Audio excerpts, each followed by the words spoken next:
Diagram में ये होता है कि अगर ये मैंने ए सेट लिया है एक और बी सेट लिया है तो इसको मेन डायग्राम में ऐसे शो करेंगे कि 1 2 3 और बी 4 5 6, ठीक है। लेकिन अगर ए एक सेट है जिसमें 3 भी है, बी एक सेट है उसमें भी 3 है, कोई चीज़ कॉमन आ रही है तो आप उसको मेन डायग्राम में ऐसे शो करेंगे ए और ये बी, ये 1 2 3 इसमें है और ये जो है 3 4 5, ये 3 इसमें भी है और इसमें भी है, ये जो है इंटरसेक्शन भी होगा। मैंने अभी आपको ऑडियो में बताया भी है इंटरसेक्शन क्या होता है, जो चीज़ कॉमन आ जाए।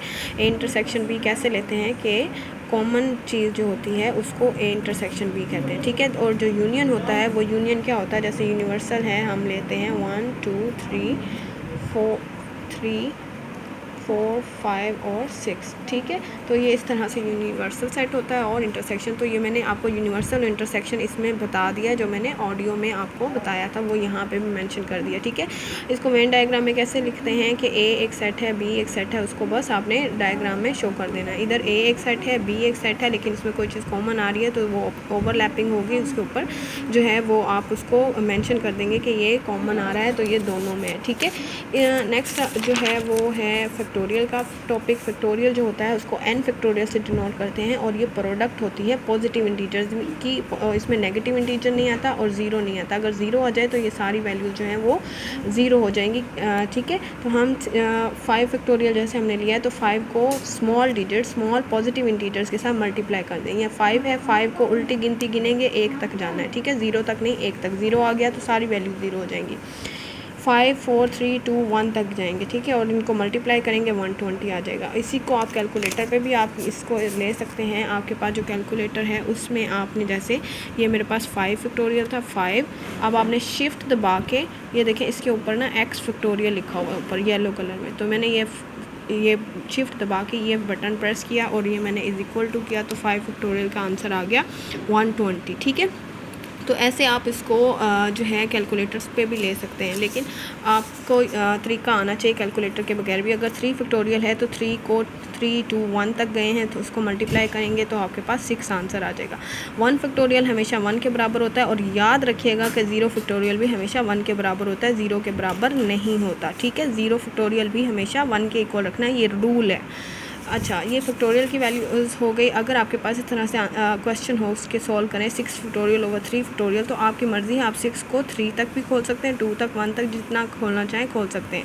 अब इसको सॉल्व करना चाहती थी, आप इसको कंप्लीट खोल के सॉल्व करेंगे तो भी आपका आंसर यही आएगा। लेकिन मैंने अपनी आसानी के लिए क्या किया, 3 फैक्टोरियल तक जाके फैक्टोरियल बंद कर दिया, फिर मैंने आगे नहीं खोला क्योंकि नीचे 3 फैक्टोरियल था। 3 फैक्टोरियल से मैंने क्रॉस कर दिया और बाकी वैल्यूज़ को मैंने मल्टीप्लाई कर दिया। तो इस तरह से भी आप कर सकते हैं कि अगर आपके पास 10 फैक्टोरियल है तो आप उस 10 को खोलते जाएं और 6 तक जाके फिर बंद कर दें कि 6 के आगे फैक्टोरियल लगा दें अगर आपको इसकी ज़रूरत है, ठीक है।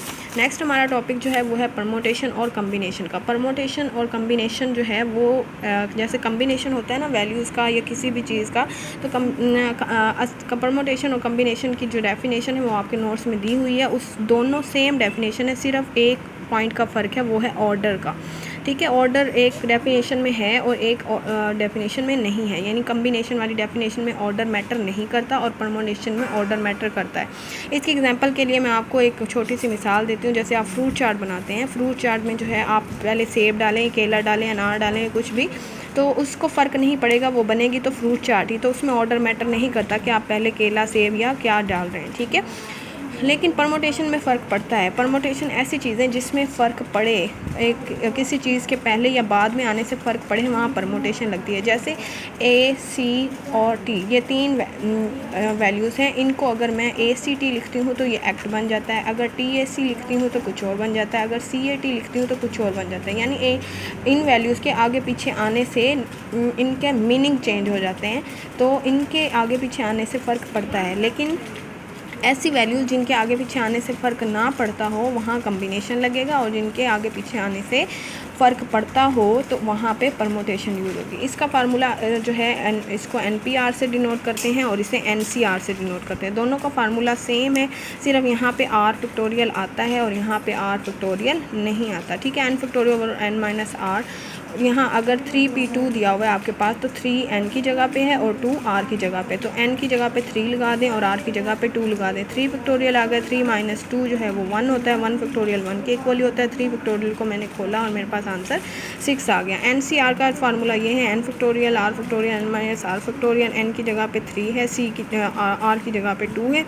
इसको n और r की जगह पे पुट किया, 2 फैक्टोरियल लिखा, 3 माइनस 2 1 फैक्टोरियल 1 के ही बराबर होता है, और ये 3 फैक्टोरियल ओवर 2 फैक्टोरियल आ गया। 3 फैक्टोरियल को मैंने 2 फैक्टोरियल तक खोल लिया, 2 फैक्टोरियल को 2 फैक्टोरियल से काट दिया और बाकी आंसर मेरा 3 बचा। तो इस तरह की आपको मैं क्वेश्चन जो है आपके उसमें ही है, परमुटेशन कम्बिनेशन के बाद एक एग्जांपल दी हुई है, उसको आपने सॉल्व करना है। 3 पॉइंट्स हैं उसको आपने देख के नहीं सॉल्व करना, उसको सिर्फ अपने पास रजिस्टर में लिखें क्वेश्चन को और उस नोट्स बंद कर दें और उसके बाद उसको सॉल्व करके मुझे सेंड करें कि आपने कैसे किया है।